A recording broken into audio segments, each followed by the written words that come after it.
2024 में बाबाओं की भी खूब चर्चा हुई। टीवी पर अजब अजब बाबा आए भाई, लेकिन बाबाओं की भीड़ में एक नाम जो सबसे ज्यादा चर्चा में रहा, जो अलग से लोगों के बीच अपनी जगह बनाता रहा, वो नाम था बाबा बागेश्वर का, जिन्होंने हिंदुओं को एकजुट करने का बीड़ा उठाया। इसके लिए उन्होंने पैदल यात्रा निकाल दी, मीलों नंगे पैर नाप दिए, पैर छिल गया लेकिन चलते रहे। इस साल बाबा बागेश्वर ने सनातनियों को एक करने के लिए कैसे जमीन आसमान एक कर दिया, उस पर यह ईयर एंडिंग रिपोर्ट देखिए। बागेश्वर बाबा हिंदुओं को जोड़ने निकल पड़े, बिना रुके बिना थके उनका कारवां आगे बढ़ रहा है। भीड़ ऐसी है ना बॉस, लोग देख के हैरान हैं। आप देखिए, हालांकि अपने आप में अजीब है कि अपने 100 करोड़ से ज्यादा हिंदुओं के देश में आजादी के 75 साल बाद भी किसी व्यक्ति को हिंदुओं को जोड़ने का बीड़ा उठाना पड़ा। लेकिन क्या कीजिएगा, अपनी अपनी पॉलिटिक्स के हिसाब से जिसको जैसा सूट किया, उसने हिंदुओं को तोड़ने या टूटा बनाए रखने में अपनी भूमिका निभाई। बहुत सालों बाद कोई हिंदुओं को जोड़ने निकला है। लाखों की इस भीड़ को देखकर सब हैरान है। कईयों के कलेजे पर तो सांप लौट रहा है। आप देखिए ना भाई, जन सैलाब है, भगवा ही भगवा दिख रहा है। लेकिन आज ऐसा क्या हुआ कि बाबा बागेश्वर जो हैं, उनको ऐसी क्या तकलीफ हो गई कि उनके भक्त रो पड़े। वो दिखाने से पहले आपको दिखाता हूं कि आज सनातन हिंदू एकता पदयात्रा में कैसी भीड़ उमड़ी। जहां तक देखिए वहां कैसे भगवा नजर आया। हिंदू एकता पदयात्रा के लिए पुलिस ने पहले ही इंतजाम कर रखे थे, लेकिन आज ये इंतजाम भी कैसे नाकाफी साबित हुए।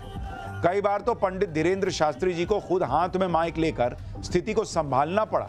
पदयात्रा के तीसरे दिन हिंदू राष्ट्र के नारों की गूंज कहां कहां तक गई, एक झलक देखिए, फिर आगे की बात बता दूं।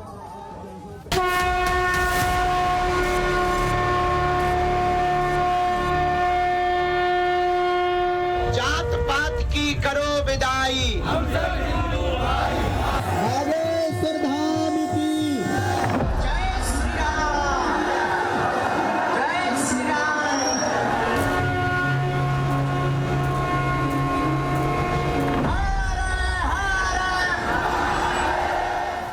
बाबा बागेश्वर को उनके भक्त कितना चाहते हैं, ये तो पदयात्रा के दौरान दिख ही रहा है।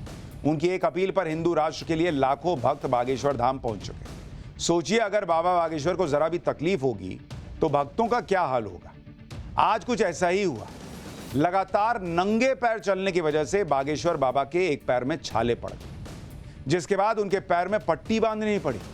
यह देखकर कुछ भक्तों की आंखों में आंसू तक आ गए।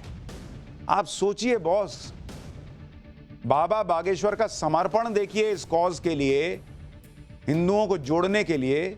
वो पैदल चल रहे हैं, सड़क पर चल रहे हैं तो पैर में छाले पड़ रहे हैं, लेकिन चले जा रहे हैं।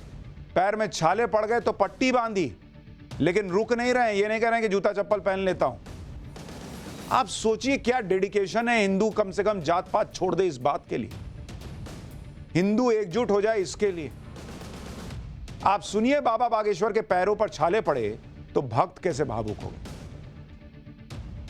ये बताइए कि बाबा के पैर में छाले पड़ गए हैं, उसके बावजूद बाबा नहीं रुक रहे हैं। हमारे बाबा जी वो बहुत दयालु हैं। वो पद यात्रा पर जाएंगे, हिंदू राष्ट्र एक करना चाहते हैं। क्या कह रहे हैं आप? वो हमारा तो गुरुजी जब तक चलेंगे तब तक साथ में है, चाहे पूरी जिंदगी चलेंगे तो चलेंगे साथ में। गुरुजी के पास बजरंगबली की शक्ति है और वो चलते रहेंगे, उनको छालों से कोई परवाह नहीं करते हो। कोई भी परवाह नहीं होगी। बोलो जय श्री राम। लोग कह रहे हैं बाबा बागेश्वर पूरी जिंदगी चलेंगे तो हम भी पीछे पीछे पूरी जिंदगी चलते हैं। बाबा बागेश्वर की इस यात्रा का मकसद हिंदुओं को एकजुट करना है। उन्होंने हिंदुओं से जात पात और अगड़े पिछड़ों के भेद से ऊपर उठने के लिए कहा, और इसकी झलक पदयात्रा में दिखाई भी दी। इस पदयात्रा से जुड़ने वाला हर शख्स सिर्फ हिंदू दिखा, न जात पात न छुआछूत दिखी। सनातन का झंडा लेकर सभी लोग सिर्फ हिंदुत्व के लिए पहुंचे। देखिए, यात्रा में पहुंचे लोग कैसे झूमते नाचते गाते नजर आ रहे हैं। कोई जात पात का भेदभाव नहीं दिख रहा। इतना उत्साह दिखा जैसे कोई उत्सव हो, कोई त्योहार मनाने के लिए लोग जुटे। हिंदू एकता पदयात्रा को लेकर इतना उत्साह था कि कुछ लोग बुलडोजर लेकर पहुंच गए, और जब बाबा बागेश्वर यात्रा के साथ पहुंचे तो उनके ऊपर बुलडोजर पर खड़े होकर फूलों की बारिश की गई। बाबा बागेश्वर ने जब से सनातन हिंदू एकता पदयात्रा की घोषणा की है, तभी से राजनीतिक बयानबाजी भी चल रही है। लेकिन आज खुद बाबा बागेश्वर ने ऐसा जवाब दिया कि हिंदुत्व के नाम पर सियासी एजेंडा चलाने वाले भी शांत हो जाएंगे। सुनिए बाबा बागेश्वर ने क्या कहा। नया इतिहास गढ़ा जा रहा, रचा जा रहा। क्योंकि ये यात्रा सबकी है, किसी एक की नहीं। ये यात्रा सबके लिए है, किसी एक की नहीं। ये यात्रा दंगाओं से बचाने के लिए, ये यात्रा अपनी जातियों की ऊर्जा आसपास आपस में लड़ करके मिटाने के लिए नहीं, अपितु जातवाद से ऊपर उठाने के लिए।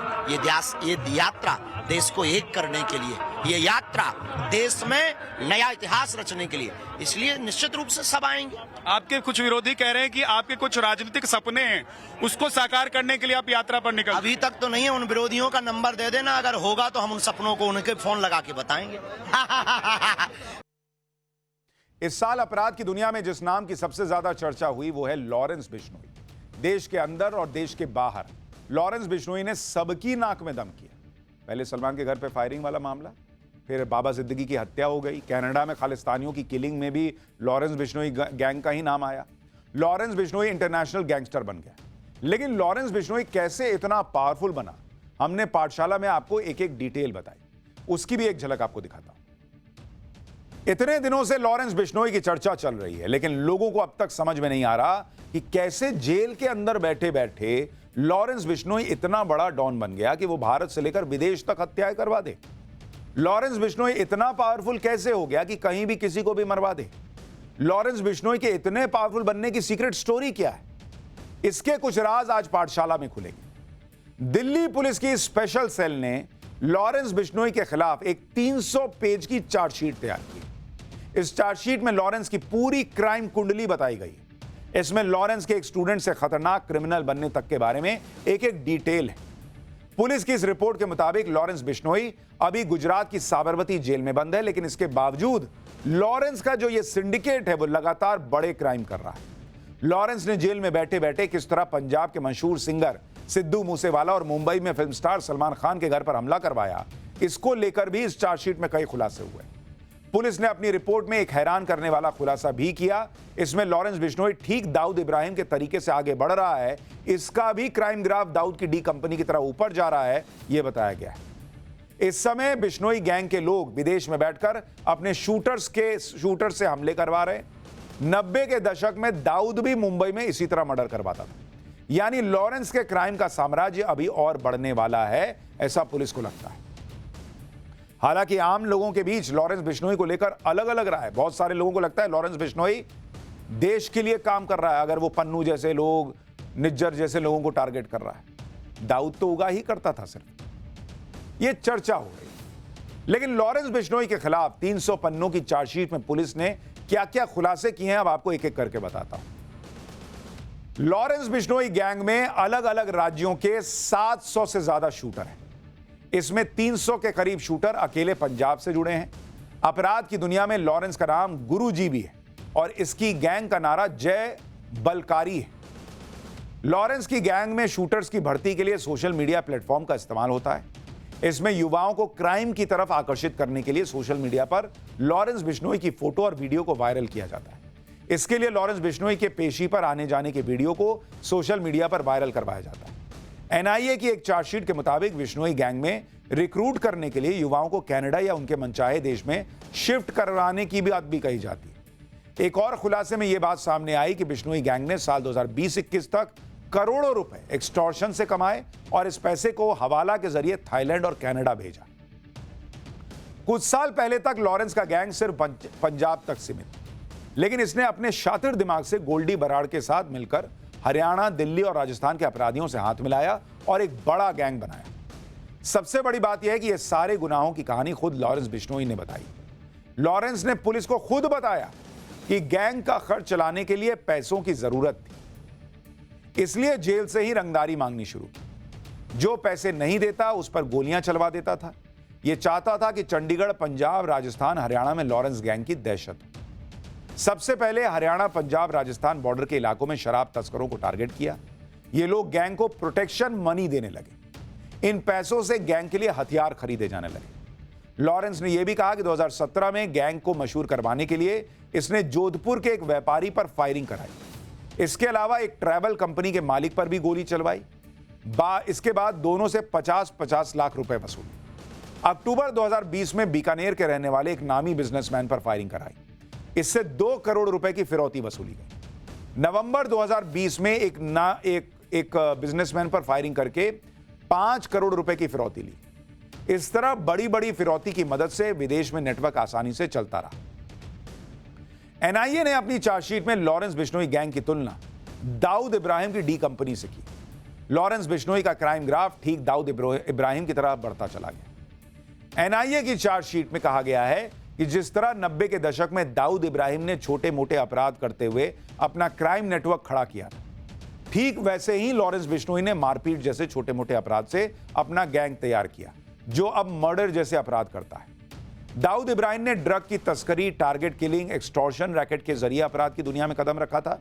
ठीक उसी तरह लॉरेंस भी अपराध कर रहा है, यह चार्जशीट में लिखा है। दाऊद ने डी कंपनी बनाई, पाकिस्तानी आतंकियों से हाथ मिलाकर अपना नेटवर्क कई देशों तक फैला लिया। लॉरेंस बिश्नोई का गैंग उत्तर भारत के राज्यों से शुरू होकर अब एक इंटरनेशनल गैंग बन चुका है। डी कंपनी और लॉरेंस गैंग में एक फर्क बस इतना है कि दाऊद इब्राहिम अपना गैंग पाकिस्तान से चला रहा है और लॉरेंस बिश्नोई जेल से ऑपरेट कर रहा है। ये सारी बातें पुलिस ने लिखी हैं, पुलिस की चार्जशीट में लिखी।